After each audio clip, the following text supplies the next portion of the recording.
웃음은 힘들 때 하나님께서 주시는 인간을 향한 가장 큰 선물이라고 합니다. 참으로 어려운 시국입니다. 정말 웃음이 필요한 때입니다. 힘든 시대에 웃게 되면 우리에게 면역성이 생긴다고 합니다. 그래서 코로나19도 물러갈 줄을 믿습니다. 그런 의미에서 여러분들께 한 유머 퀴즈를 내겠습니다. 무드가 없는 사람을 뭐라고 이야기합니까? 탈무드라고. 무드가 없는 사람, 분위기가 없는 사람을 탈무드라고 한다라고 하는 것입니다. 이렇게 해서라도 웃어서 이 어려운 힘든 시대를 승리하는 여러분들 될 수 있기를 바랍니다. 어느 소방관의 인터뷰 기사를 여러분에게 소개하고자 합니다. 이웃 주민의 신고를 받고 이제는 화재 현장으로 가게 되었습니다. 그런데 이 화재 현장에는 아주 뜻밖의 일이 생기고 있었습니다. 부엌의 연기가 가득하고 거실의 연기가 가득했습니다. 그런데 엄마와 딸은 TV를 열심히 보고 있는 것입니다. 그래서 소방관이 이 집에 화재가 났다고, 이웃에 신고를 받고 왔다고. 그런데 당신네들은 이렇게 태연하게 TV를 보고 있느냐라고 하였습니다. 그러면서 빨리 안전한 곳으로 피하라고 소방관들이 소리를 쳤습니다. 그때 이들이 하는 이야기가 정말 중요한 부분인데 조금만 있으면 다 볼 수 있는데 이러더라고 하는 것입니다.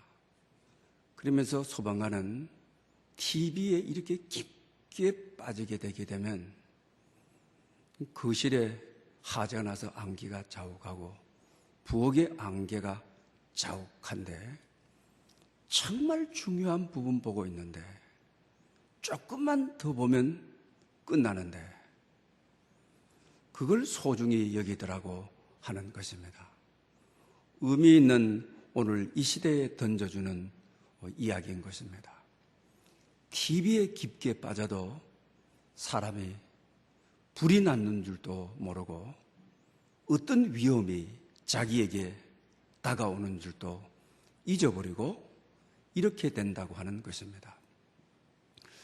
오늘 저희들도 이 세상을 살면서 세상과 제약에 너무 깊게 빠져서 위험이 우리에게 가까이 오는 줄도 모르고 살아가는 이 시대라고 하는 것입니다. 그런 의미에 있어서 오늘은 1시간 기도 내 곁에 앉아 있어라. 예수님께서 시험에 들지 않도록 깨어 있으라고, 깨어서 기도하게 되게 되면 임박한 위험을 감지할 수가 있다고 하는 것입니다. 그래서 오늘은 우리 총회가 코로나19를 위한 비상금식 기도일로 선포한 날입니다. 요사이 상해의 지시 내용이 바로바로 전달되질 않죠. 이것도 금요일 날 밤에 목요일 날 회의를 하고 밤에 전달된 것입니다. 그래서 우리 교회 총회 산하의 모든 교회는 이 코로나가 빨리 퇴치되고 이 땅이 회복되고 치유되는 것은 기도만이다.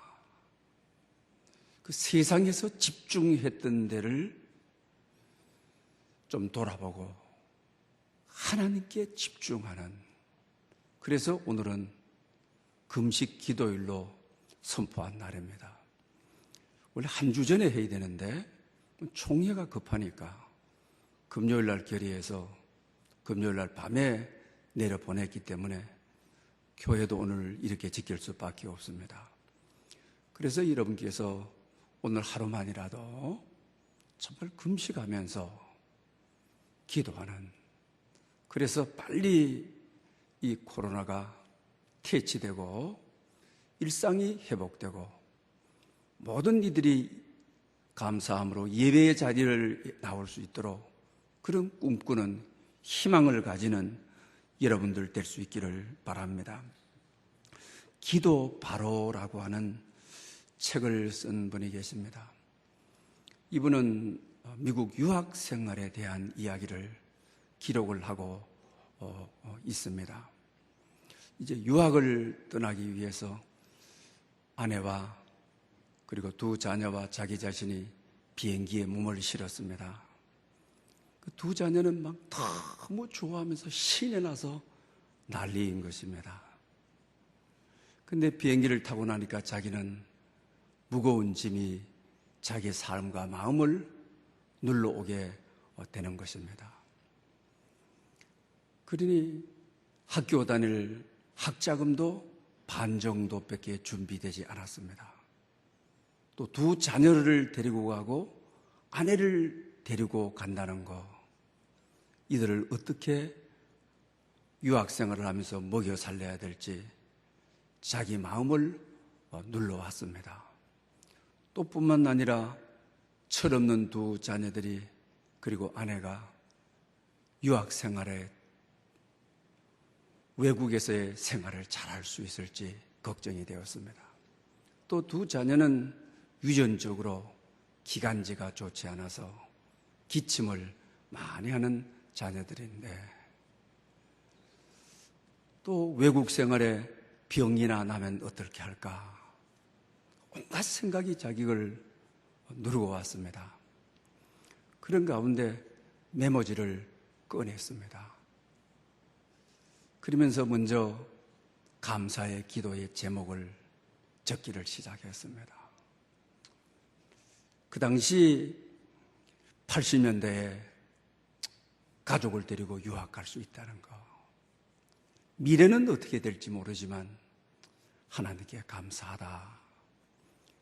그리고 대부분 유학생들이 혼자 가서도 살기 힘드는데 가족을 데리고 갈 수 있어서 감사하다. 이런 내용을 썼습니다. 그리고 두 번째로는 염려와 강구, 학자금이 걱정이 됩니다. 애들의 건강이 걱정이 됩니다. 또 대부분 유학생들이 나이 들어서 가게 되면 영어 다 제대로 못하죠. 서툴죠. 이민 가서 10년이 지나도 소통 제대로 하는 사람들이 별로 없죠. 평생에 물건 살 정도의 소통하죠. 그러니 영어도 사람을 만나는 대로 시원하게 되는 것도 아니고 강의도 그냥 시원하게 들을 수 있는 것도 아니었습니다. 그러니 이루 여러 가지 말할 수 없는 내용들이 많이 있었죠. 그리고 마지막으로는 자기를 도와주는, 또 자기를 기도해주는, 또 자기가 기도해야 될 중보 기도자의 명단을 다 적었습니다. 그리고 20년이라는 세월이 지났습니다. 자기 서재를 정리하다가 깜짝 놀라게 유학 떠날 때에 메모지에 기도 일기를 쓴 것을 발견을 하게 되는 것입니다.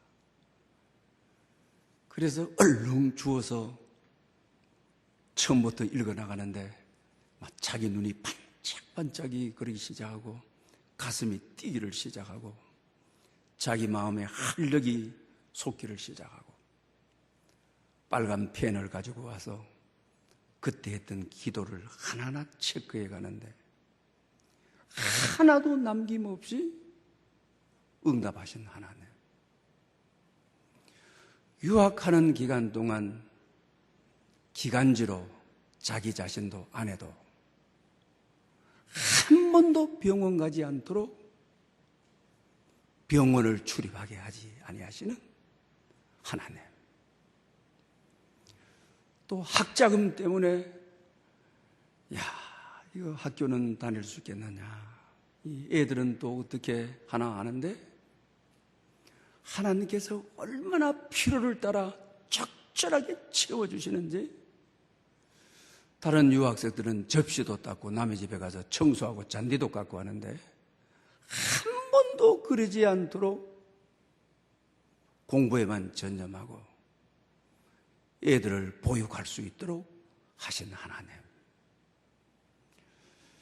비행기 안에서 미국을 가면서 애들은 철없어 놀다가 다 잠들지만 비행시간 내내 기도의 일기장에 기도를 쓰면서 기도했는데 20년이 지나고 보니 정말 하나님은 풍성한 하나님이었고 구체적으로 응답하시는 하나님이었고 하나님의 선한 손이 얼마나 자기와 함께 계셨는가를 경험하도록, 그래서 그 자리에 무릎을 꿇고 쓴 책이 바로 기도. 책 이름이 바로 기도. 구체적으로 기도할 때 구체적으로 응답하시고, 구체적으로 응답하시니 구체적으로 기도할 수밖에 없다. 이런 내용을 담고 있는 것을 보게 됩니다. 기도의 선순환을 소개하고 있는 것이죠. 오늘 이 코로나19로 말미암아 오늘 이 지구촌, 특히 세계 경제를 이끌어 나가고 있는 미국과 유럽의 무너짐, 특히 우리 유럽의 여러 나라들은 일상생활에 가정에만 머물지 거리로 나오지 못하도록 온 오늘 지구촌은 가보지 않는, 걸어보지 않는, 경험해보지 못한 길을 가고 있습니다. 정말 이와 같은 때야말로 바로 기도, 정말 구체적인 기도, 하나님께서 이 역사 속에서 개입해 주시는 그런 기도, 말씀이 육신이 되어 인간이 거하는 세상 가운데 오셨던 주님, 이 아픔과 고통, 갈등, 인간의 힘의 한계를 놓여있는 이 지구촌에 다시 한번 그분이 몸으로 오셔서 다시 한번 말씀이 육신이 되어 이 땅에 거하여 이 땅을 치유하시도록, 이 코로나19를 대체해 주시도록 오늘 하루 금식하는, 그리고 매일 우리가 금식하는, 그래서 하나님께서 우리의 기도를 들어주시고 하늘 문을 열어주시는 역사가 있어야 되겠습니다. 1시간 기도 내 곁에 앉아있으라. 기도의 개념을 어느 분은 오늘 본문에서 찾고 계시는 것을 보게 됩니다.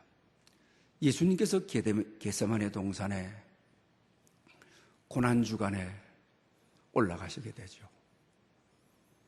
그래서 12제자를 데리고 올라가셨는데 그 제자들 보고 너희는 여기 앉아,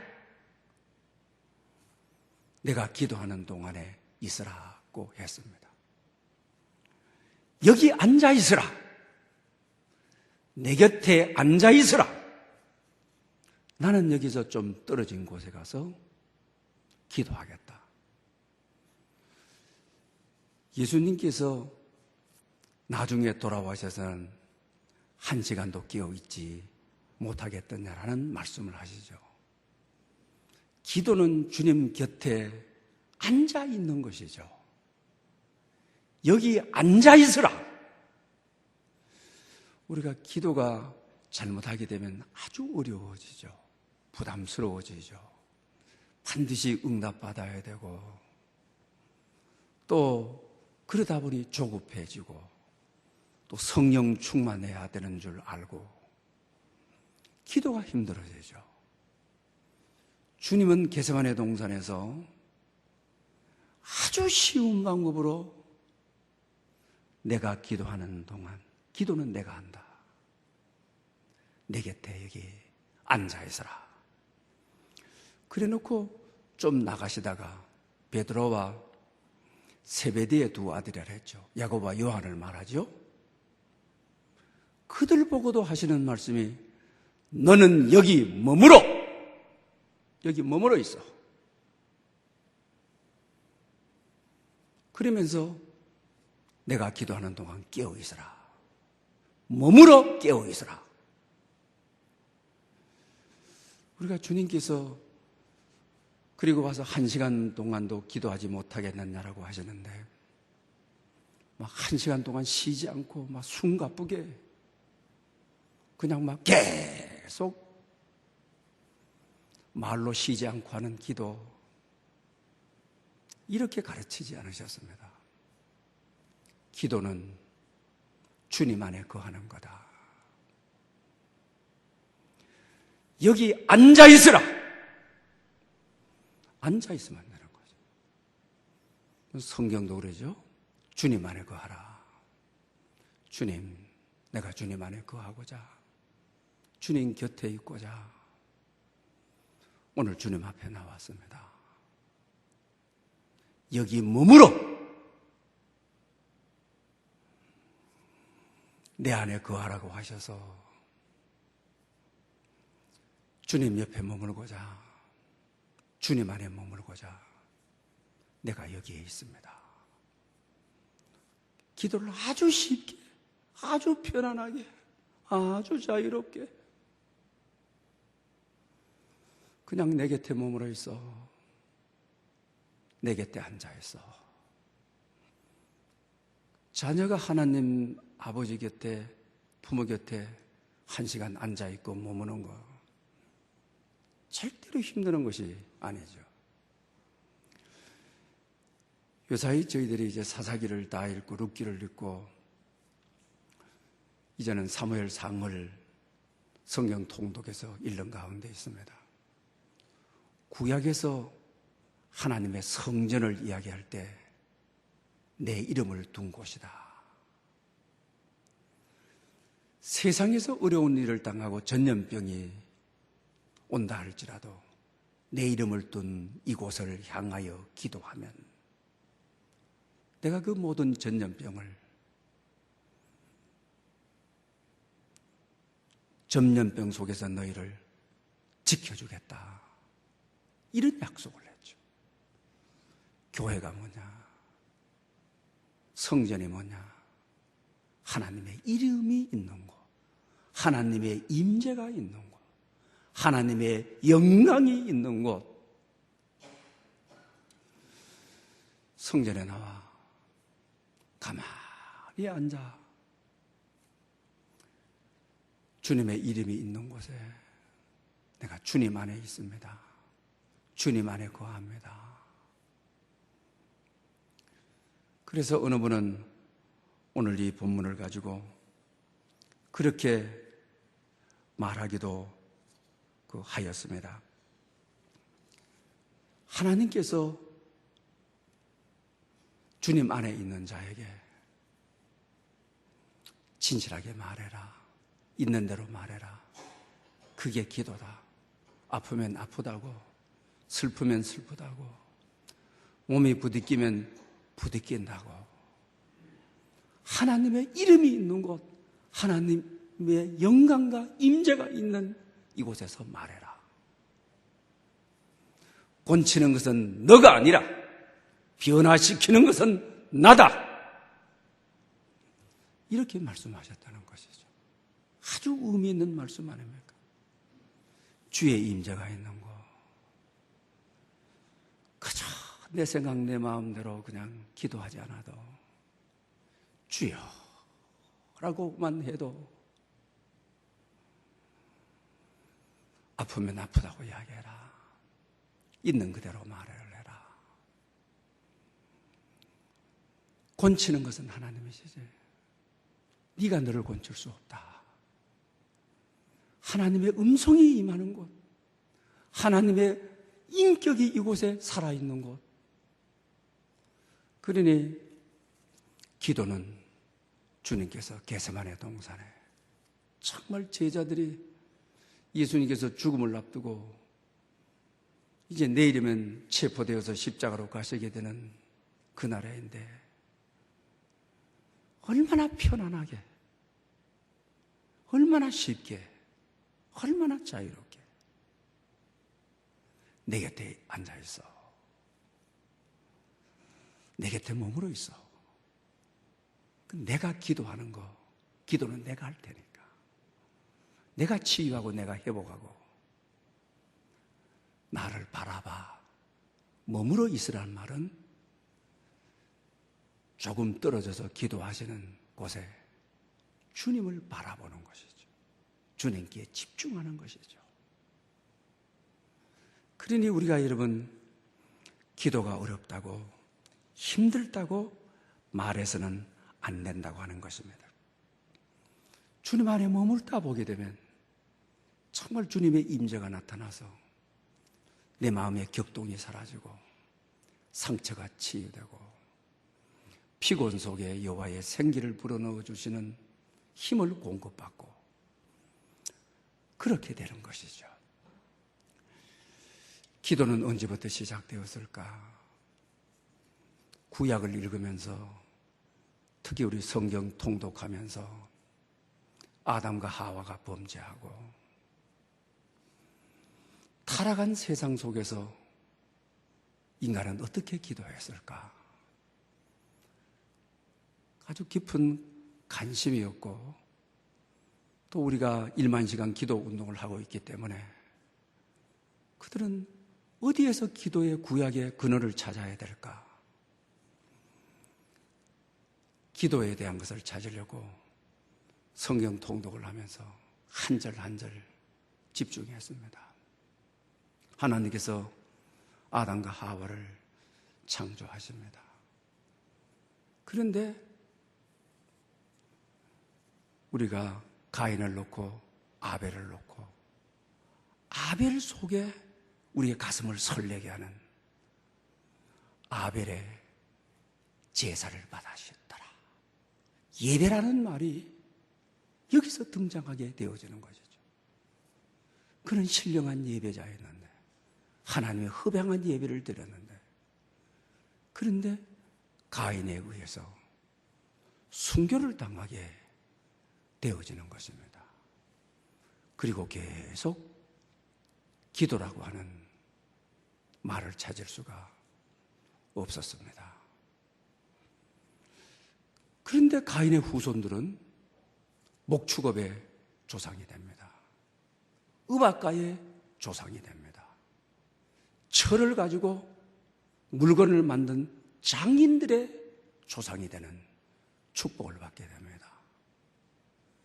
그러다가 하나님께서 신령한 예배자, 그 예배를 흡양하시는 아벨 대신에 셋을 주게 되시죠. 그러면서 셋이 자식을 낳게 되는데 에노스라고 하게 됩니다.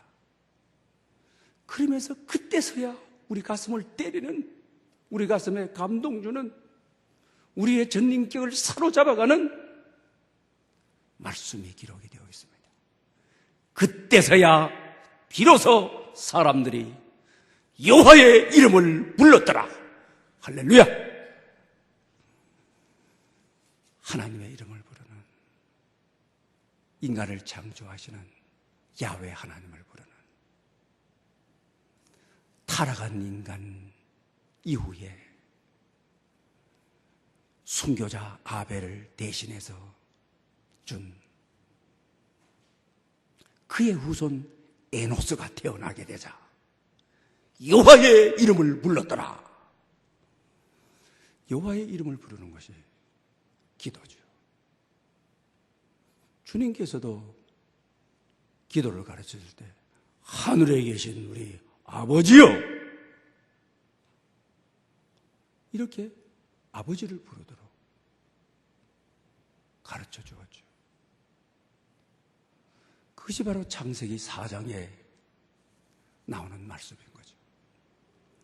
이 말씀 속에 하나님의 음성을 우리가 들을 수 있죠.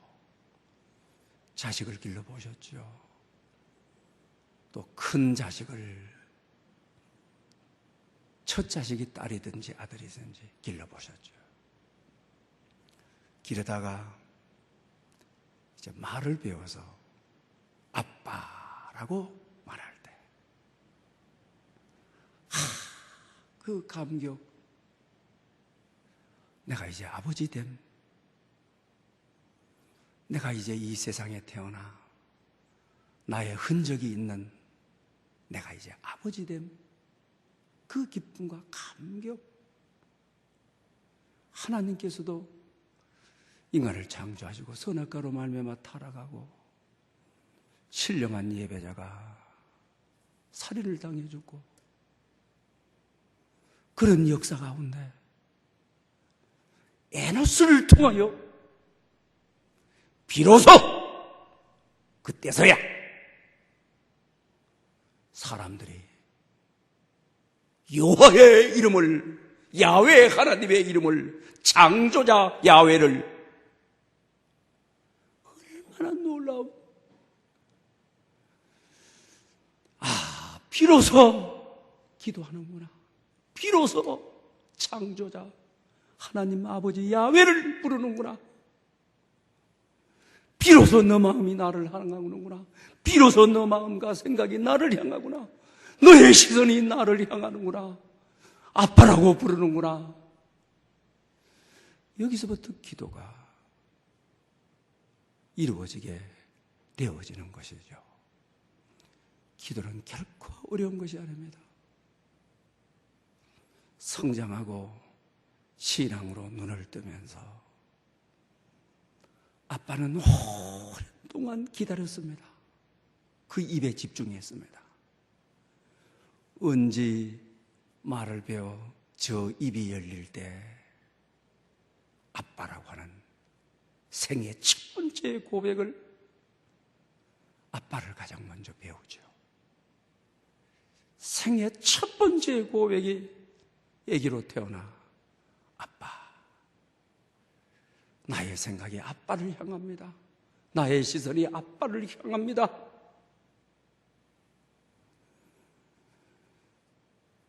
비로소 세상 사람들이 야훼의 이름을 불렀더라. 그럴 때 하나님의 마음이 얼마나 설레겠습니까? 인간을 창조하신 하나님의 그 감격이 얼마나 크고 놀라웠겠습니까? 비로소 지금에서야 너의 마음이 나를 향하는구나, 너의 시선이 나를 향하는구나, 너의 입의 고백이 이제 나를 부르는구나. 이게 바로 예배, 이게 바로 기도의 시작이었습니다. 그러니 여러분, 기도는 거창한 것이 아닙니다. 거룩하고 우주 만물을 창조하시고 전지전능하시고 생사화복을 주관하시고 아닙니다. 이벤트가 아닙니다. 기도는 내 안에 거하라고 하신 하나님께, 아버지, 주님, 이게 기도입니다. 주님 다 아십니다. 주님은 그러기를 너무나도 오랫동안 기다리셨습니다. 그럴 때 거룩한 연결이 이루어지게 되어지는 것이죠. 리차드 포스트 글에 보게 되면 그런 이야기가 있죠. 왜 기도의 응답이 안 되고, 왜 기도가 그렇게 부담스럽고, 왜 그렇게 기도가 못하느냐. 대표 기도하는 분들이 대표 기도하기 위해서만 준비해서 기도하지, 정말 일상에 있어서 아버지를 부르지 않는, 매일의 삶 속에서 아버지를 부르지 않는, 내 시선이 아버지를 향하고 내 생각은, 내 마음이 아버지를 향하는 순간이 없는 거죠. 이것이 가장 평신도들의 문제다. 또 교육자들의 문제가 뭐냐?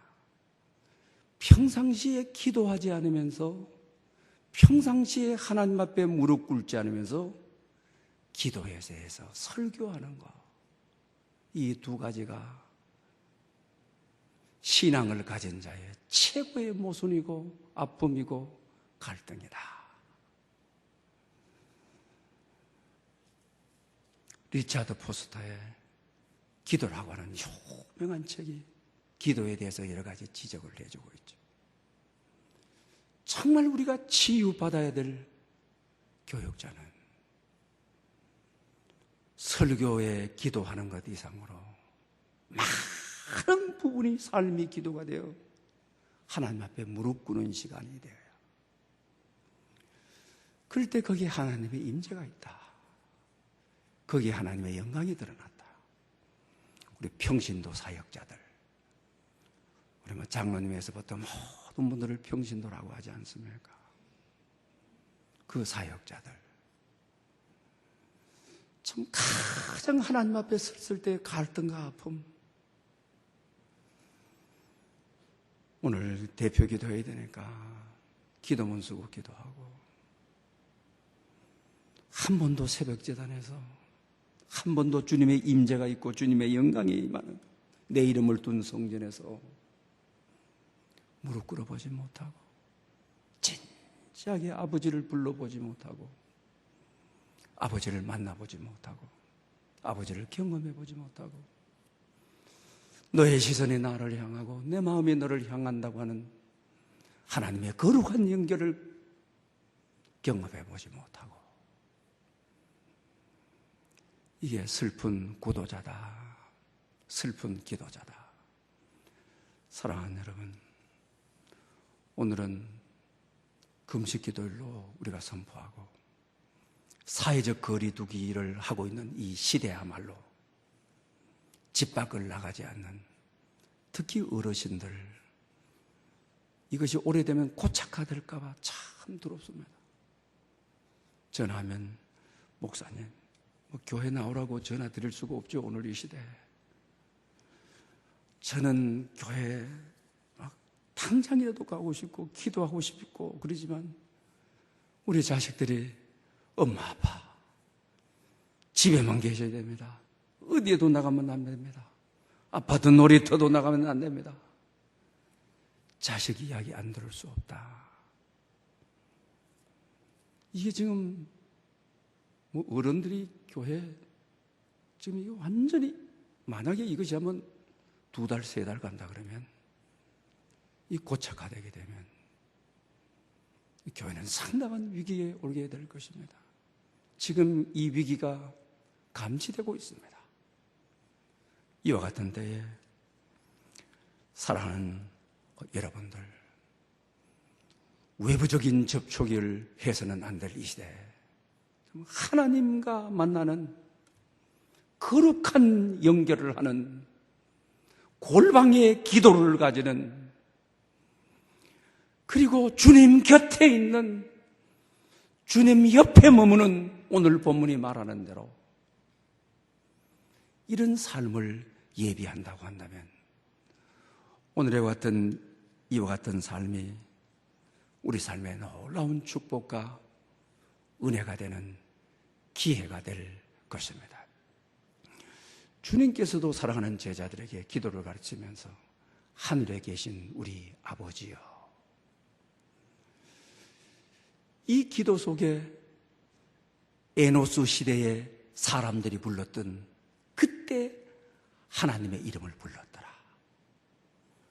기도는 나의 시선을 하나님께로 옮기는 것이 기도죠. 겟세마네 동산에서도 여기에 앉아있어, 여기에 머물어, 이게 기도다. 앉아서 머물어서 너의 시선이 십자가를 앞두고 땀방울이 핏방울이 되도록 기도하는 너의 시선이 나를 향해라. 십자가를 향해 두고 하는 나의 기도가 어떤 기도인지, 나의 뜻대로 마옵시고 아버지의 뜻이 이루어지기를 하는 기도, 거기에 너의 시선을 모아라. 너의 마음이 향해라. 너희 생각이 향해라. 기도는 나의 시선을 옮기는 것이죠. 그래서 하늘에 계신 우리 아버지라고 하는 것이죠. 내 생각, 내 아픔, 내 슬픔, 내 고민 앞에서 바로 기도라고 하는 곳에 유학하기 전에 자식 걱정, 유학 가서 공부해야 될 걱정, 또 자식들이 약한데 아프잖아도 모든 걱정. 기도가 시선이 자기에게 머물러 버리면은 그냥 근심 걱정 소용돌이 속에 근심 걱정만 여행하다가 일어설 때는 지쳐가지고 에너지가 다 잃어버리고 기도한 자가 아닌 하늘에서 신부를 보낸 사탄처럼 되어버리는 경우가 많이 있죠. 그런데 기도는 시선을 옮기는 것입니다. 내 근심, 내 걱정. 잠을 잘 수가 없죠. 너무 나를 괴롭히는 거죠. 너무 나를 힘들게 하는 거죠. 여호와의 이름을 불렀더라. 전능하신 하나님이여. 베드로후서 5장 7절에 보면 너희 염려를 다 주께 맡기라. 이는 그가 너희를 돌보심이라. 할렐루야. 아주 성경은 분명하게 너의 걱정, 근심, 아픔, 슬픔 시선을 돌려라. 염려를 맡기라고 하신 분에게 지금까지는 맡길 사람이 없지만 기도는 맡기는 것인데 기도는 나보다도 탁월하신 전능자의 앞에 내 짐을 내려놓는 것인데 기도하면서 왜 염려하느냐, 걱정하느냐. 기도하면서 자식의 집에 근심으로 여행 갔다가 딸 집에 근심으로 여행 갔다가 자기 자신의 아픔 속으로 여행 갔다가 고통의 여행만 하다가 고통의 소용돌이와 맴돌다가 그게 아니라 야훼의 이름을 불렀더라. 이제는 맡기라고 하신 분을 만났으니 시선을 내 근심, 내 걱정 맡깁니다. 그러면 그가 너희를 돌보심이라. 옛날 성경은 그가 너희를 권고하심이라 그랬죠. 영어 성경에는 take care for 이러죠. 엄마가 신생아를 돌보듯이 돌보시리라 라고 되어 있죠. 근심 걱정은 내가 가지고 있게 되게 되면 이거는 병이 되고 스트레스가 되고 침이 되고 폭파해서 살 수 없지만 맡기는 것이죠. 내 시선을 옮기는 거죠.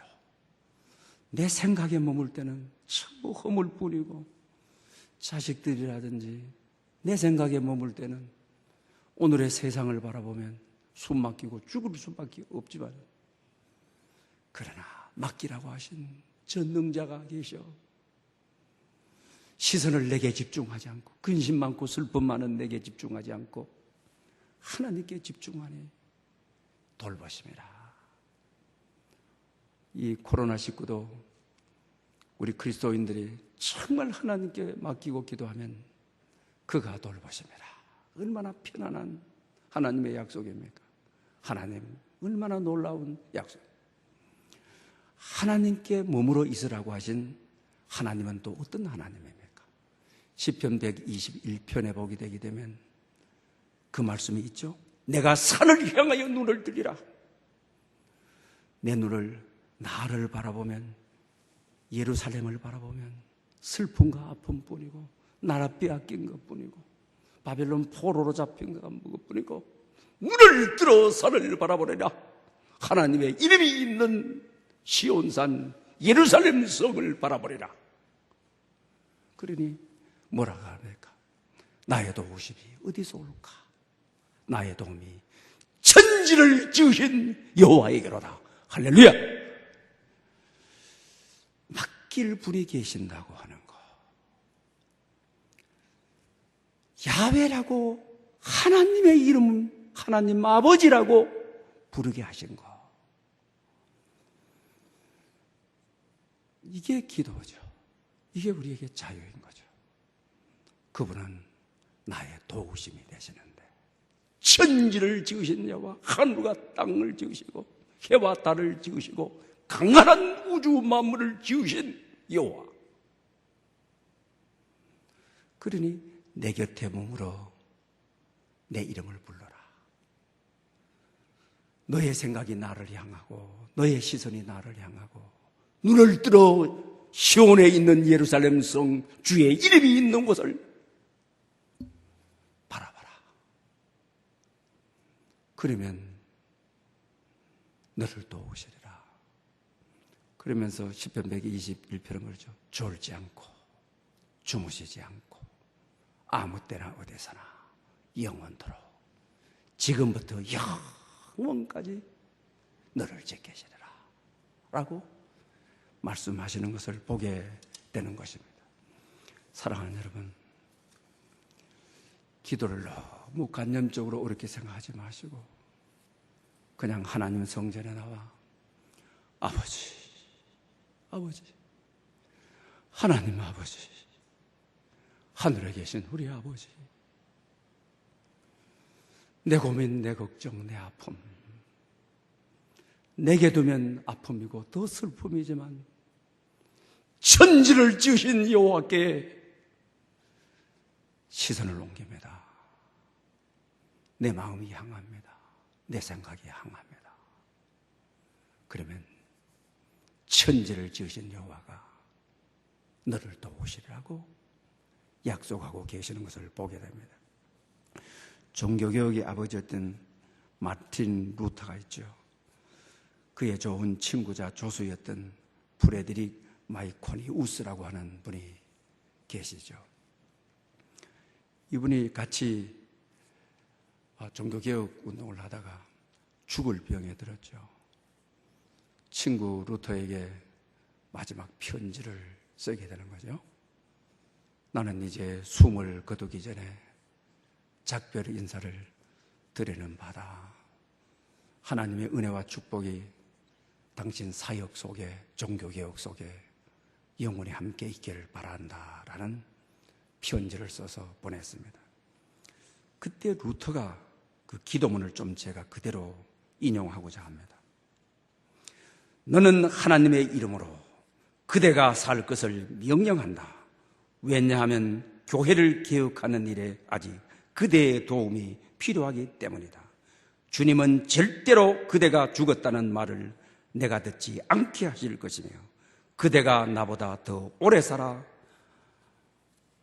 역사하실 것이다. 이것을 위해 나는 기도하고 있다. 이것이 내 소원이니 내 소원이 이루어질 것이다.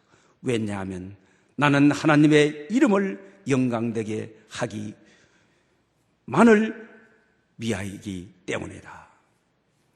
좀 막무가내식의 기도라고 우리가 이렇게 말하죠. 죽음을 앞둔 친구가 마지막으로 작별 인사를 따뜻하게 권하는데 예수의 이름으로 명하는데 너는 죽지 말지어다. 절대로 죽을 수 없다. 종교개혁에 너가 필요하기 때문이다. 그런데 놀랍게도 이 편지를 받는 즉시 그는 치유되고 생기를 회복하게 되는 거죠. 그리고 6년을 살게 되죠. 루터가 죽고 나서 2개월 후에 죽게 되어졌죠. 정말 루터의 그 기도가 얼마나 주님의 이름을 부르고 야훼 여호와의 이름을 부르고 얼마나 종교개혁 당시에 이 사람이 필요하여 하나님께 집중했는지 시선을 돌렸는지 그의 마음이 그를 향했는지를 알 수 있는 것이죠. 기도의 능력이란 이렇습니다. 오늘 이와 같은 시대에 사회적 거리를 지켜야 되는 이 시대에 기도의 골방을 만들어 이런 기도의 능력이 여러분에게 능력이 되고, 오늘 이 코로나19를 치유하시기 위하여 간절한 기도가 하늘나라에 상달되어 놀라운 역사가 있으시기를 축복합니다. 할렐루야. 영광 받으시기에 합당하신 하나님 아버지, 오늘은 특별히 우리 교단에 있는 약 1만여 교회가 코로나19의 퇴치와 치유를 위한 금식 기도를 선포하고 기도하는 가운데 있습니다. 자비하신 하나님 아버지, 하나님의 긍휼이 이 땅 위에 넘치기를 원합니다. 하나님의 주권 앞에 간절히 호소하오니 능력의 하나님 아버지, 하나님이 창조하신 이 땅, 말씀이 육신이 되어 다시 이 땅 가운데 거하셔서 치유하시고 회복하시고 강건케 하여 주시옵소서. 예수님의 이름으로 기도 올리옵나이다.